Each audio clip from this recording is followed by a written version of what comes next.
Wala pang presidente sa kasaysayan ng bansa mula kay Emilio Aguinaldo na minahal ng todo ng bansang Pilipinas gaya ng pagmamahal ng tao kay outgoing President Rodrigo Roa Duterte.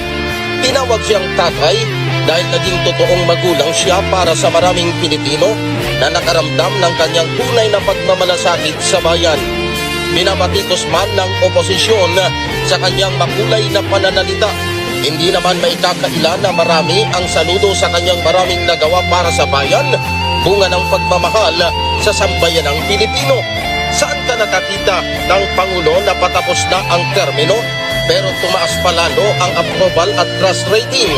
Ang pinakahuling naitalang approval rating kay PRRD na tinanggap ng publikos ay noong Marso 30 hanggang Abril 6, 2022. Sa 1,500 respondents, 67.2% ang approve.